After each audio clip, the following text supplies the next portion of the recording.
একজন অটোওয়ালা ভাই আসতেছে, ওনার নাম শুনবো, ওনার নামের অর্থ শুনবো, এবং বলতে পারি কিনা, এবং গ্রামের নাম শুনবো যে আসলে উনি বলতে পারে কিনা। দাদা দাদা দাদা দাদা দাদা দাদা দাদা আপনার নাম কি?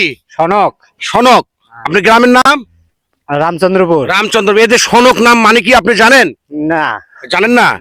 দুঃখজনক কথা দাদা। আচ্ছা দিদি, বৌদি, এনারা যদি আপনি ছেলে মেয়ে যদি জানতে চান আপনি বলতে পারবেন? কেমনে বলবো নিজে না। আচ্ছা আচ্ছা, সনক অর্থ আমি বলে দেই। হ্যাঁ, সনক অর্থ হলো প্রাচীন বা পুরনো। এখন বলেন তো দেখি।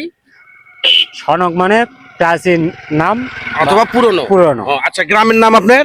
রামচন্দ্রপুর। রামচন্দ্রপুর, এটা তো আপনার জানার কথা, যেহেতু আপনি হিন্দু মানুষ অবশ্যই জানার কথা। রাম, রাম মানে কি? হ্যাঁ। রাম।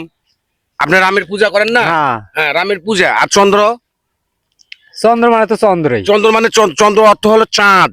হ্যাঁ। ঠিক আছে, হ্যাঁ। এ হলো রাম চন্দ্র। এখন জানতে পারলেন? আপনি কি করেন? এটা চালান? আজকে সারাদিনে কত হয়েছে? সারাদিনে 1000 টাকার মতো হয়েছে। 1000 টাকার মতন হয়েছে। দেখ, বৌদি আছে তো? হ্যাঁ, বৌদি। কয়টা বৌদি? একটাই বৌদি মাত্র? আচ্ছা আচ্ছা, ছেলে মেয়ে? ছেলে মেয়ে 2 জন। ছেলে মেয়ে 2 জন। আর তো হওয়ার সম্ভাবনা আছে? সম্ভাবনা নিলেই হবে। আচ্ছা আচ্ছা আচ্ছা, তা নামের অর্থটা জানলেন, বেশ সুন্দর, ভালো লাগলো তো। এখন এখন থেকে কার কাছে বলবেন যে আমার নামের অর্থ পাইছি? এখন যাই, আমাকে জিজ্ঞাসা করবে, তার কাছে বলবো। বিশেষ করে কার কাছে বলবেন? বৌদির কাছে বলবেন? হ্যাঁ। আচ্ছা, বৌদির নাম কি? বৌদির নাম শ্যামা। শ্যামা। শ্যামা অর্থ কি?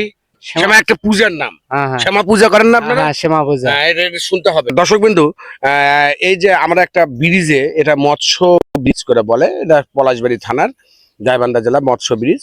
আর সর্বশেষ আপনাদেরকে জানাবো, ভালো রাখবেন, ভালো থাকবেন। আর মশিউর রহমান পেজ থেকে আপনাদেরকে জানাই প্রীতি ও শুভেচ্ছা।